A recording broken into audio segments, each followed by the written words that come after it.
बच्चों, रचना और अभिव्यक्ति पाठ ल्हासा की ओर से 2 प्रश्न मैंने आपको समझाए थे।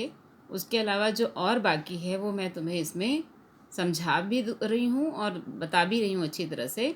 इसको ध्यान से सुनना है। यात्रा वृत्तांत के आधार पर तिब्बत की भौगोलिक स्थिति का शब्द चित्र प्रस्तुत करें।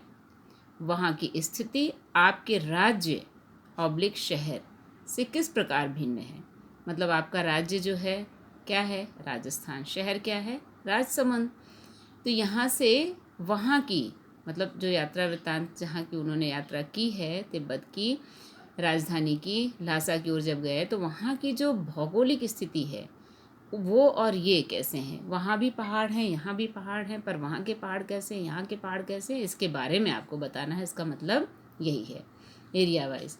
तो उत्तर के रूप में तिब्बत में ऊंची ऊंची पहाड़ियाँ हैं। 16-17 हज़ार फीट की ऊंचाई होने के कारण उनके दोनों तरफ मीलों तक कोई गांव नहीं है। नदियों के मोड़ और पहाड़ों के कोनों के कारण दूर दूर तक कोई आदमी दिखाई नहीं देता। कहीं कहीं पहाड़ों पर ना तो बर्फ़ है ना ही हरियाली। उत्तर की तरफ बहुत कम बर्फ़ वाली चोटियाँ दिखाई पड़ती हैं।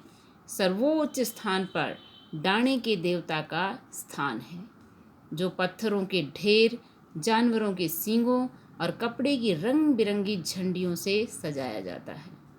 मेरा शहर मीन्स आपका अपना शहर, मेरा शहर मैं भी बोल रही हूँ कि आप जब यहाँ तक तो आपने तिब्बत के बारे में बताया, अब यहाँ से आपको अपने बारे में बताना है। तो शहर, मेरा शहर मैदानी इलाकों में होने के कारण इससे पूरी तरह भिन्न है। अब पूरा मैदानी इलाका नहीं है जहाँ पर हम रह रहे हैं। आपका जो कांकरोली शहर है, छोटा टाउन है, कस्बा, जो भी आप कहें, ये ज़रूर मैदानी कह सकते हैं।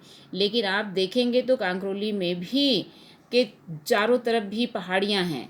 तो आप यहाँ खाली मैदानी कहकर नहीं छोड़ेंगे, आपको ये भी कहना पड़ेगा कि हमारा जो राज्य है राजस्थान, ये भी पहाड़ों से घिरा हुआ है, अरावली पर्वत श्रृंखला है। और हमारा जो शहर है वो शहर भी ऐसी जगह पर स्थित है कि जिसके कई तरफ अगर निगाह दौड़ाएं तो ऊंचे ऊंचे पहाड़ हैं। हालांकि इतने ऊंचे नहीं हैं लेकिन पहाड़ हैं। तो अंतर क्या है, यहाँ से आप उदयपुर जाएंगे तो आपको बहुत पहाड़ दिखाई देंगे। तो वहाँ के पहाड़ के बारे में जो बता रहे हैं, यहाँ के पहाड़ में अंतर है। ये पथरीले हैं, यहाँ पत्थर हैं, जंगली पेड़ पौधे भी हैं, घाटियाँ भी हैं। इस तरह से आपको वर्णन करना है, मीन्स तुलनात्मक अध्ययन प्रस्तुत करना है। तो आप अंत में यही लिखना है आपको कि तिब्बत के जो पहाड़ हैं वो बहुत ऊंचे हैं और हमारे शहर के जो पहाड़ हैं आसपास के वो उनसे थोड़े नीचे हैं। ठीक है, इस तरह से इसका वर्णन आपको करके देना है। फिर आता है प्रश्न, आपने भी किसी स्थान की यात्रा अवश्य की होगी। यात्रा के दौरान हुए अनुभवों को लिखकर प्रस्तुत करें। आपने भी किसी स्थान की यात्रा अवश्य की होगी मीन्स पास्ट में। आज तो मैं कह भी नहीं सकती हूँ कि आप यात्रा करो फिर आकर के दिखाना। हमेशा तो बच्चों को कहती थी तुम जहाँ जहाँ जाना तुम लोग वहाँ के बारे में कुछ न कुछ देखना समझना, ये नहीं कि देखे समझे भूल गए, आकर लिख करके हमें बताना भी है। तो आप पहले का अनुभव बता सकते हैं। तो स्टूडेंट्स जो हैं हमारे वो बहुत अच्छी अच्छी रोचक बातें बताते हैं, बहुत अच्छी अच्छी जगह घूम कर आए हुए होते हैं, बड़ा आनंद लेते हैं उन चीज़ों के बारे में बताने में। तो हमें भी बहुत अच्छा लगता है, नई नई जगहों की जानकारी आप लोगों से प्राप्त होती रहती है। तो ये आप अपने बारे में, आप जहाँ भी गए हैं उसके बारे में लिख लेना है। यात्रा वृत्तांत गद्य साहित्य की एक विधा है। मैंने आपको बहुत पहले ही बताया था, पाठ पढ़ाने से पहले ही बता दिया था कि गद्य लिखने का एक स्टाइल जो होता है कई तरह का होता है। तो उसमें से एक स्टाइल, एक विधा जो है यात्रा वृत्तांत है। मीन्स यात्रा जो वृत्त है, जो यात्रा कर रहा है लेखक, ये वो उसके बारे में पूरा वर्णन करना।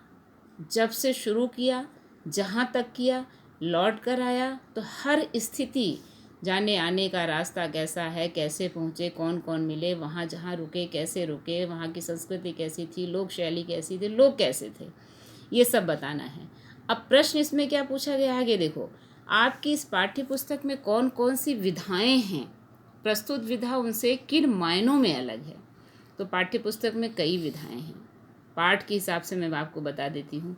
2 बैलों की कथा कहानी है, उपभोक्तावाद की संस्कृति निबंध है। सांवले सपनों की याद रेखा चित्र है। ध्यान रखना, जब मैं पढ़ाऊंगी सांवले सपनों की याद तो मैं पूछूंगी भी। नाना साहब की पुत्री देवी मैना को भस्म कर दिया गया, रिपोर्टाज है। प्रेमचंद के फटे जूते निबंध है। मेरे बचपन के दिन संस्मरण, एक कुत्ता और एक मैना निबंध है। ठीक, अब लासा की ओर है। लासा की ओर एक यात्रा वृत्तांत है। किसी कहानी में किसी घटना या रोचक प्रसंग का वर्णन होता है। रिपोर्टाज में किसी स्थान विशेष, घटना या आंदोलन आदि की जानकारी दी जाती है। निबंध में विचारों व तर्कों के आधार पर वर्णन प्रस्तुत किया जाता है। संस्मरण में अपनी यादों को ताज़ा किया जाता है। यात्रा वृत्तांत में यात्रा का वर्णन होता है। लेखक जिस जिस स्थान की यात्रा करते हैं वे उस स्थान की भौगोलिक स्थिति, अभी मैंने बताया भी आपको, रीति रिवाज तथा सामाजिक स्थितियों की जानकारी देते हैं। यात्रा वृत्तांत गद्य की अन्य विधाओं से भिन्न है। ओके।